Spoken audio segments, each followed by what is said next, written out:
Hi, good afternoon, Nan. How are you? I'm good. How are you?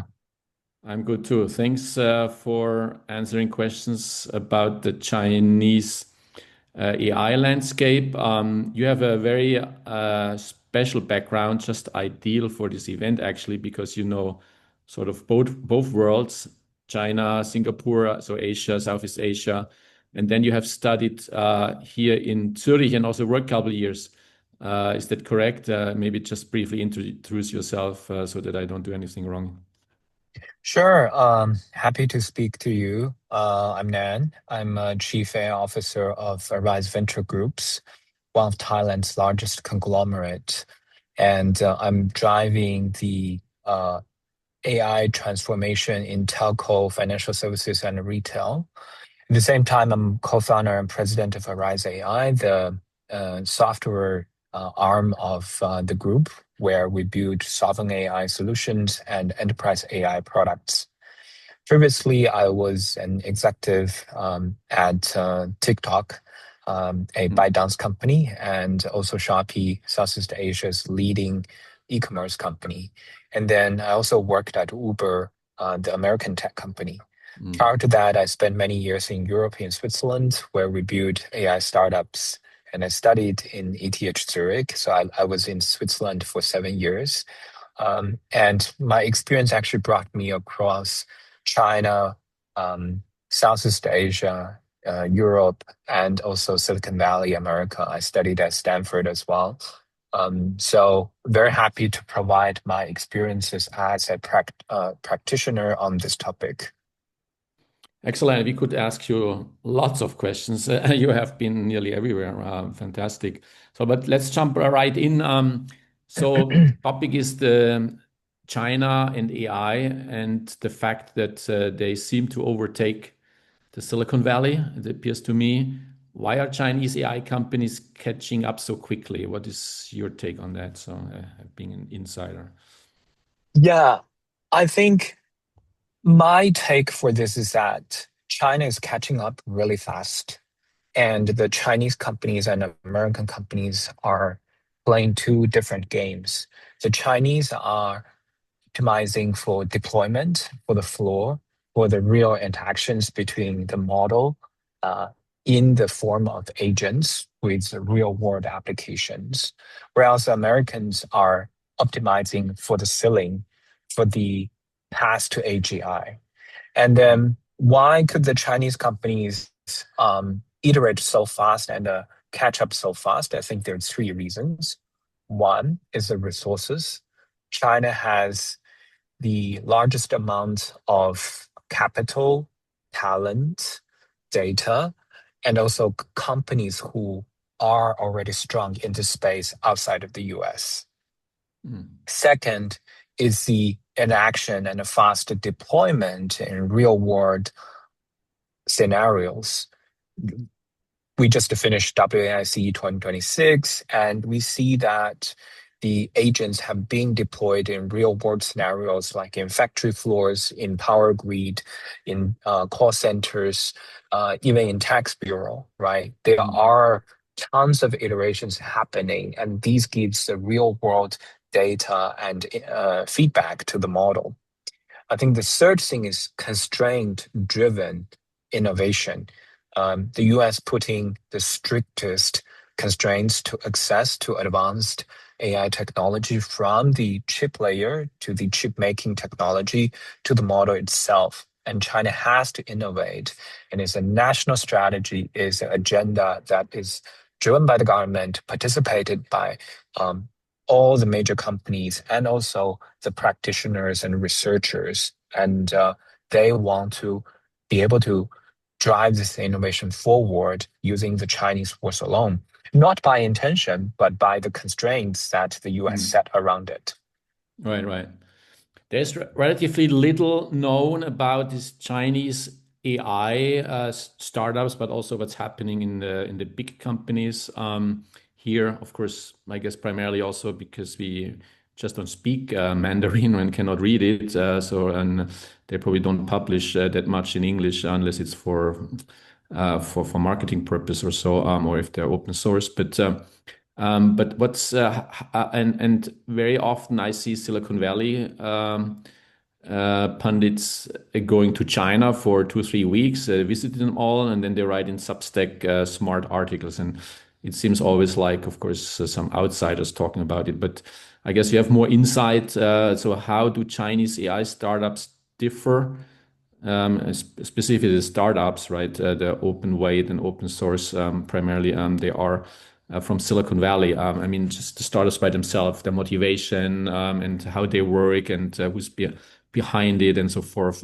What do you see as differences, or are they pretty much identical to a Silicon Valley startup in terms of what they're going after? I think there are definitely a large part that is shared because the community is global and there are many distinctions.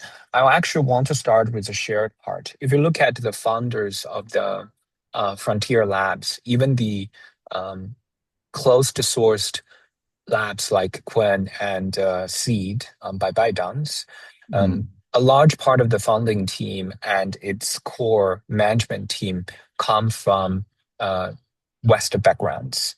They yes. were either working or studying in the US in leading US institutes and companies, right? Like, for example, Yang Zhiling of Kimi, he was previously a long time at Google. Mm. And I think he did his PhD in the US as well. So a lot of them come from the West. So he And worked at Google if in the US, not in in the China. US, Yeah. yeah, in the US. So before they returning back to China to fund these companies. Mm, I think the head of Seed, he was previously at Google DeepMind as well. So there are mm, many people who returned from the West to China. And there's, of course, a pull factor where China is a huge market and there are lots of support, but there's also the push factor, as we described previously. And then as for the distinctions, I think one, the Chinese companies are much less well resourced compared to the West. And then they mm. have to be very In terms efficient, of both capital or compute in terms power of or the both? capital, Yeah, in okay. terms of the capital and the compute power, right? So Mm, they have to be very efficient mm, in terms of like the kind of application they're pursuing and the domain they're focused on and the way that they build the model. So they all the compute power out of the GPUs, which are much less advanced compared to the Western labs, right? So efficiency is a key to all of these companies. I think that's one big distinction.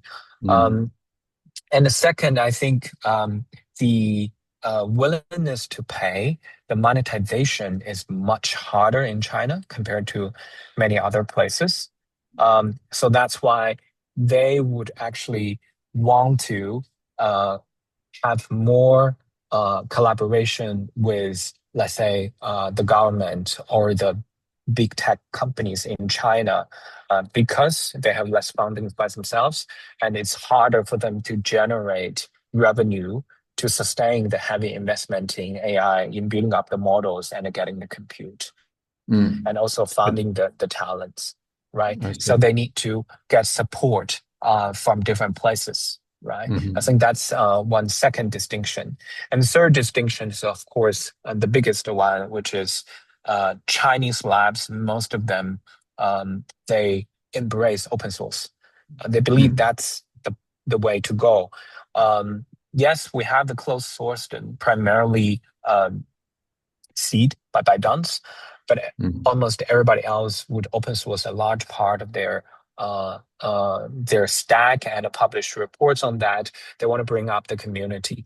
This is a little bit like the fight between Android versus Apple, where China is you know dead on and then put its bet on the open source, open communities. mm, mm, mm. I see.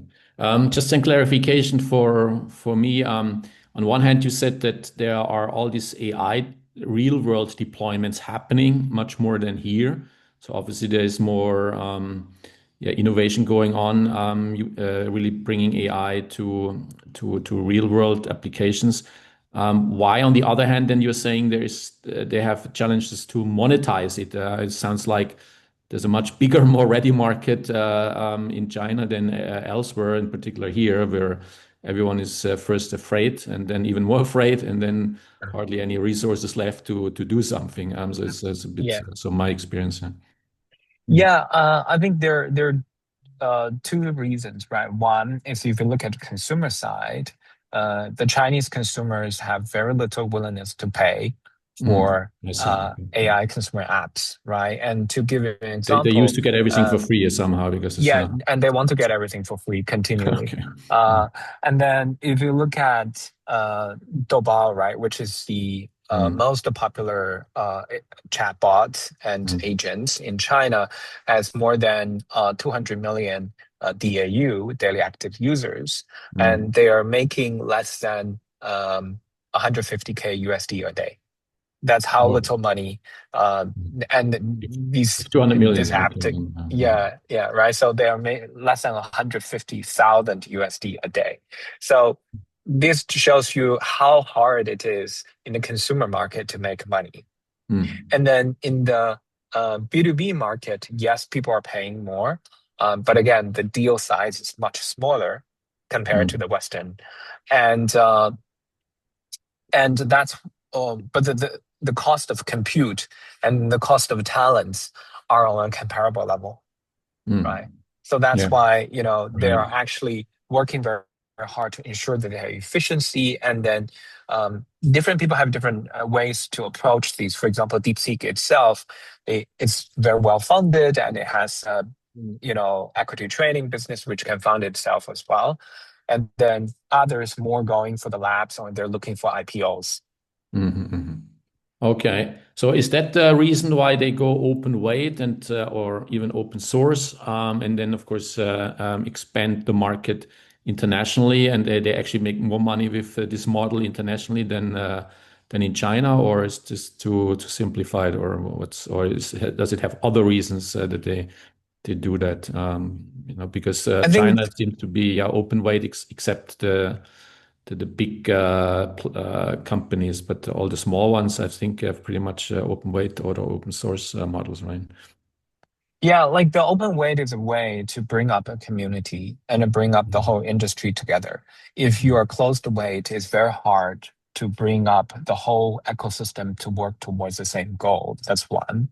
And second, going overseas is a key pillar of their strategy.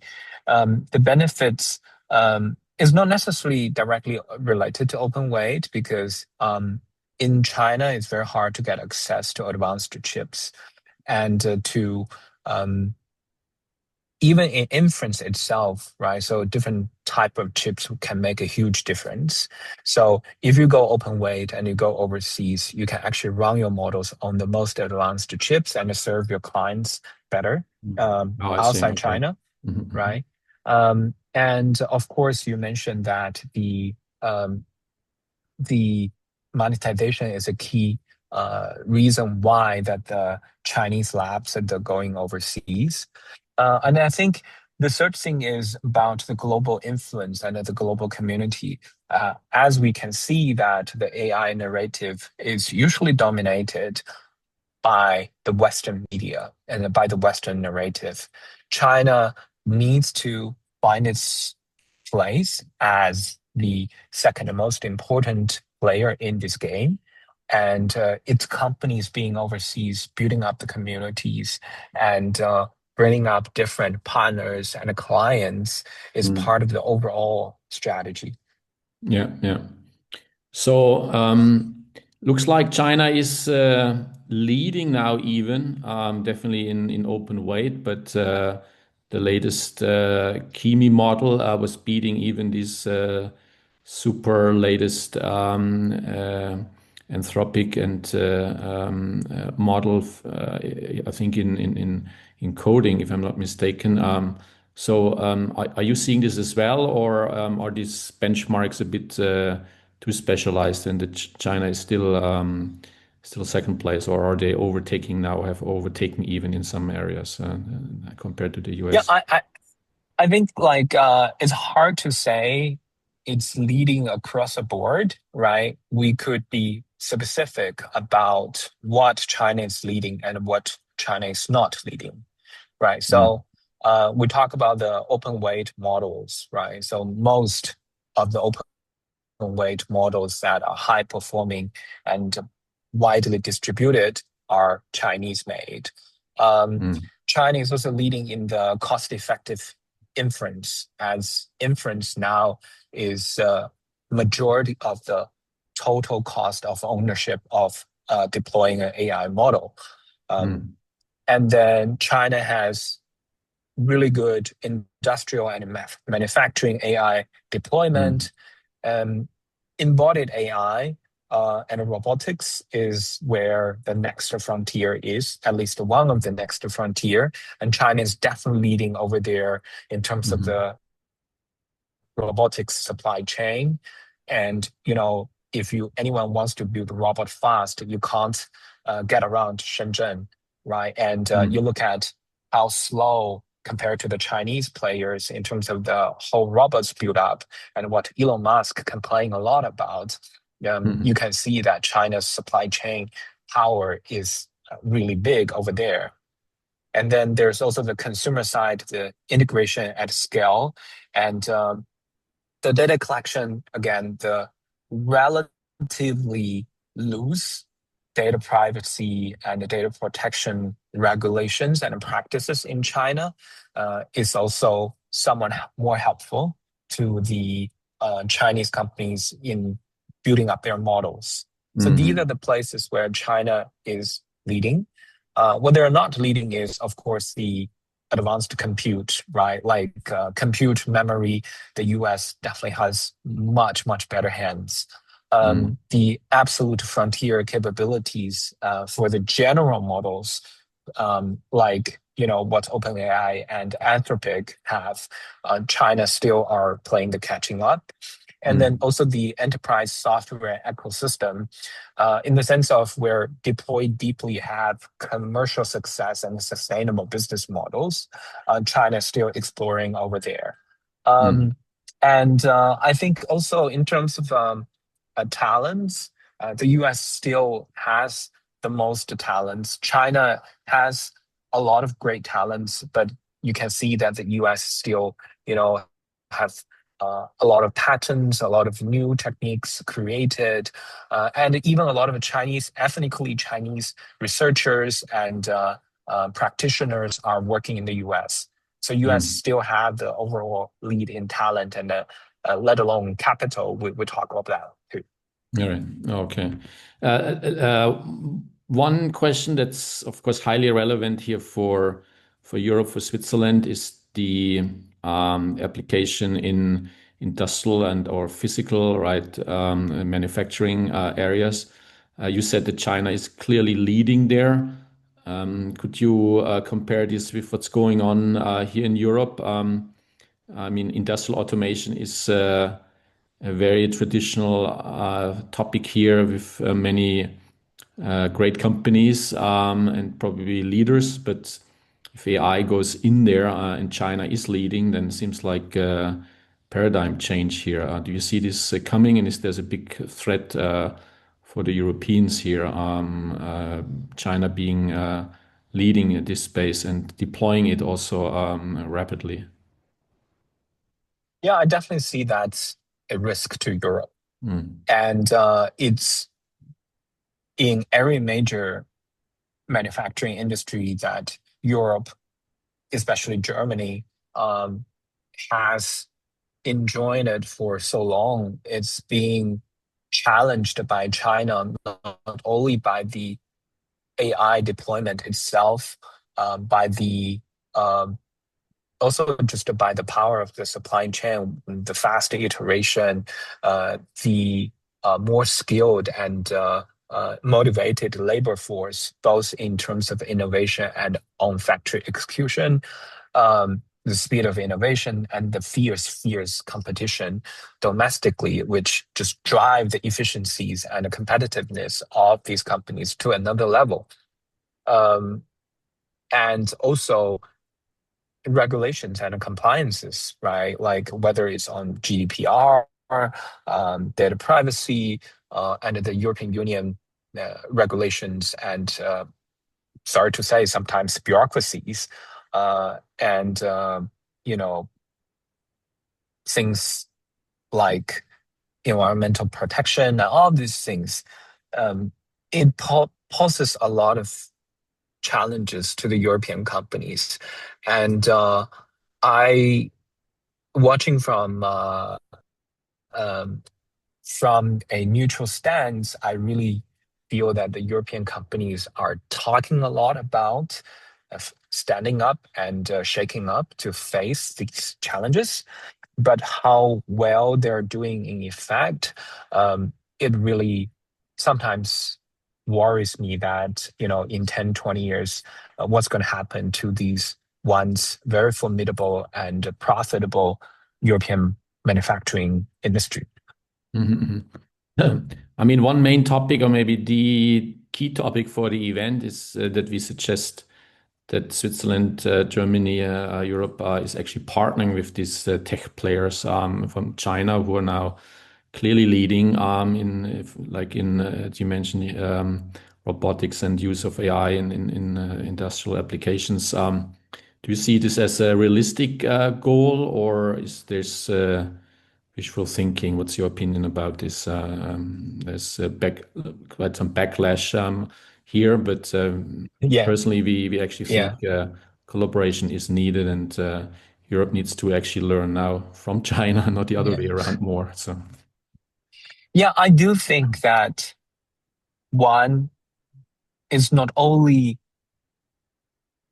beneficial, but also necessary for European to work with Chinese partners. mhm, Why is Europe has been taught and sometimes punched in the face by the US on all kinds of security, trade, and technology innovation issues. And Europe needs to acknowledge the fact that in terms of AI, it's falling behind. And the Americans are not going to come and save Europe. And you have seen that in the Ukraine war. You have seen that in the global energy crisis. You have seen that in the trade policies. And it will be very naive for Europe to even assume that in AI there will be any difference. If more, I think America is going to restrict that more for its own benefits. And mm, China's the other only other game in town. And China is open source, which is actually better for Europe because running an open source model on the controlled hardware that and in your sovereignty and keep all these firewall and access control under your own management will only benefit Europe. So partnering with China is a great alternative for Europe in the face of American uncertainty. Um, and I think, unfortunately, uh, time and time again, I feel most likely Europe is going to miss this opportunity due mm, to the geopolitical tensions, due to the entrenched belief, rightfully and a lot of times wrongly, about the Chinese technology and the Chinese practices. mhm, And I think in this regard, if you look at Southeast Asia, um, whether it's ASEAN or in Singapore, um, I think the government policies, companies here are much more open-minded to work with the Chinese partners. Of course, they will apply the same discipline and scrutiny that apply to every vendor, irrespective of China or US. Um, but they would not treat it as a, they will not come in with a jaded view that, whenever anything touches China, there's a huge national security concern, there's a huge incompliance, there's a huge potential that China is going to steal anything from Europe. Um, and I think to a large extent, especially in AI, um, I think this is going to offend a lot of people, but please wake up. Mm, the leaders don't steal from the people falling behind. They don't learn much from there. Yeah, thanks. I think that's a logical statement. Yeah. So what practically speaking, what type of collaborations, what Chinese partners should let's say an industrial automation company here in Switzerland, Germany, be looking at and exploring collaborations? Any concrete examples or names, or how could this practically look like if they would actually explore this at least, right? Whether they do this then is a different question. But how would you go if you would be advisor to Yeah, them? How would you go about it, right? So, yeah. I'm not a manufacturing expert, Okay. but I do think that there are great Chinese AI companies to keep on watch on and collaborate with. So, for example, so in terms of the training efficiency, if anyone wants to do a sovereign model, look at what DeepSeek is doing, Mm. right? And then if you want to have the broadest use case and applications of foundational models, you should look at Qwen and from Alibaba and Seed by ByteDance. These Alibaba's Qwen for the widest usage of foundational open weight family models, and Kimi or Moonshot for its agentic capabilities, especially in coding, GLM as well. Unitree and other robotics companies like AGI Bots for embodied AI and especially in humanoid. And watch for the application layers for companies like ByteDance, which whose CDance is actually dominating the video generation and transforming the entertainment and industry together with it. And then there are tons of other AI companies in China to look for potential collaborations. On the chip layer, I think Huawei is really worth watching. Um, and I think the Europeans have a long time love and hate relationship with Huawei in telco, but they are making the best chips outside the US ecosystem, and they're advancing really, really fast as Mhm. well. There's a new memory chip company that also Apple is Yes, talking to, right? So yeah, that's the yeah, latest Changxing. development. Yeah. Yeah, it's the fourth largest RAM companies in the world. Actually, they're not too far away from Micron, just in terms of the whole market share. And Mhm. of course, in HBM, there's still a lot of things that they need to catch up on. Right. So maybe something specific to Switzerland. Not sure if you have heard of the Swiss LLM that was built by the universities.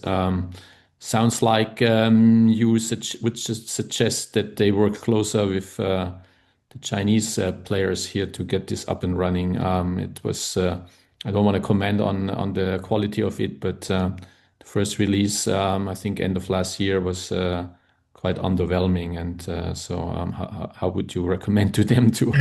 I wouldn't I wouldn't be able to say much because I haven't used the model or tested. And I do know that many of my ex-colleagues actually contributed to it back at ETH Oh, and the EPFL. Uh, so I would say actually Switzerland has um, it's like Singapore, right? It's a small country, but has a lot of very great talent and researchers in this space. It's one of the few places in the world which can punch above its weight.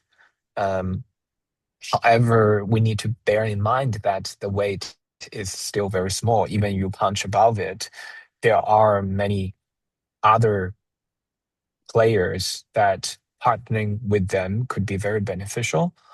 And if you look at globally, the trend is that it is the companies, not the academia, that has the capital, talent, and the data um, to produce most advanced models and put that into action. So I think some kind of partnership uh, would be very beneficial.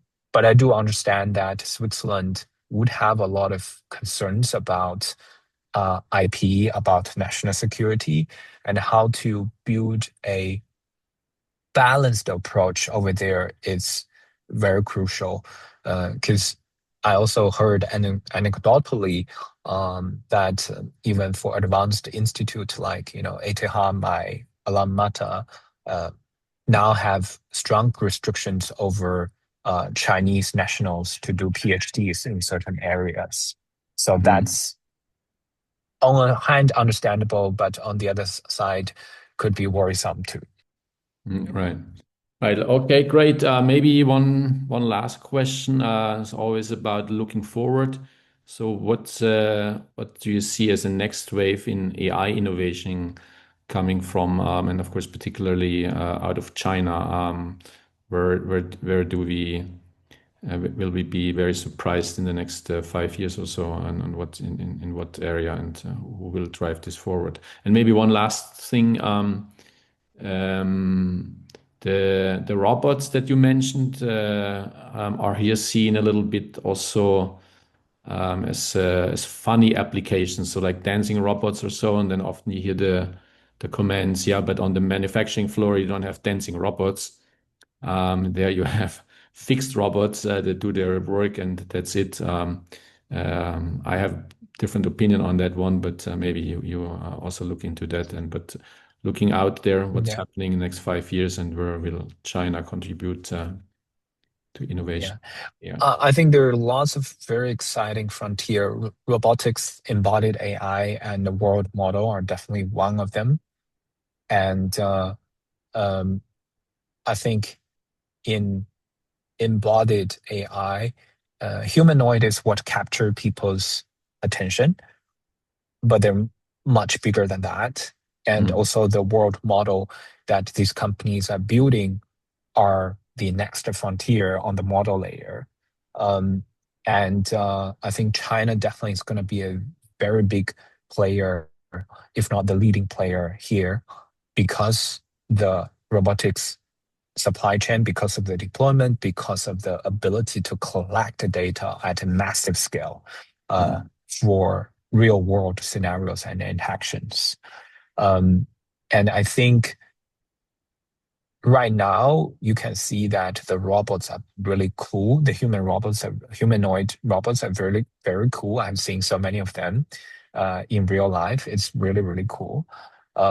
And they're fast advancing, right? Like mm, it's really hard to predict how fast the chat GPT moment will come. And but it's definitely the exciting area to look for. And to deploy that at factory floors, many of these players actually are building, as far as I know, are building robotic arms, for example, mm, instead of a humanoid, full body humanoid robots. Uh, and Another exciting area is AI for science, mm, for mathematics, for physical science, for biology. We all have seen that AlphaFold won the Nobel Prize, and we have seen that AI solving, you know, leading long-term advanced math problems, and we will see more and more AI for science applications, and it's going to be super exciting to see the advancement of human frontier knowledge. mm, Um, and I think the other things that we have seen is it's not next frontier. People are already doing that in China at large scale. That the whole idea of building a token factory, deploy agent at a massive, massive scale in production for the to work with human workforces and to embrace this future of work, it's not even new in China. But I think um, perhaps outside China is still, relatively less ubiquitous. And I think for the audience outside China, I think this would be another thing to look forward to. Okay, maybe a final question that just came up. So China also has challenges. Maybe we talk for a minute about that. How do people, with more harder economic environments, people having finished their studies, having a hard time finding jobs, so from what I can hear. So in this environment, how they still embrace AI, which is ultimately also competing for these jobs with them, or are they seeing this completely differently, or is it very similar to some backlash that's arising here and in the US? Of course, in the US is actually a lot going on there as well.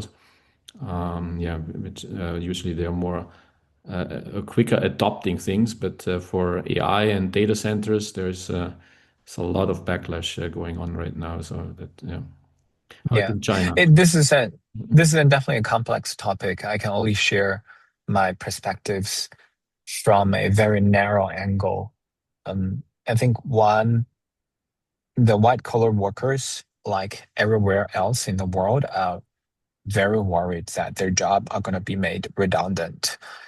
Um, and these are happening at massive scales already. Like my friend run a leading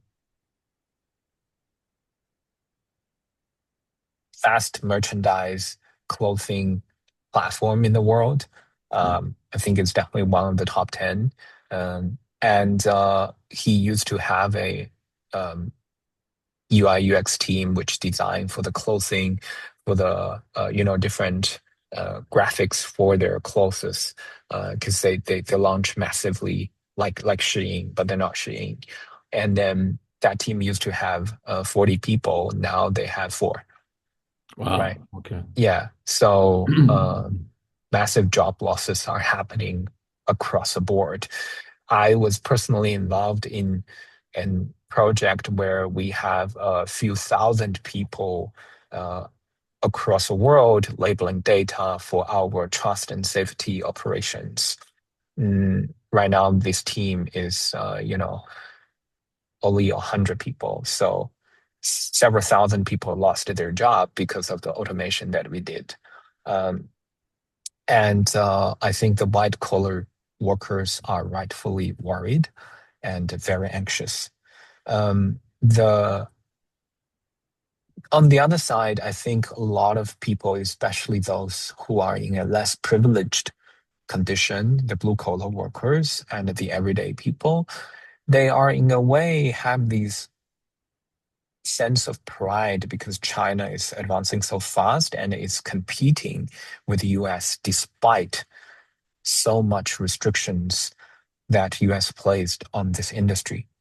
Um, but of course, there is the fear of missing out of the opportunities and also seeing so many people in the tech industry become, so rich so quickly.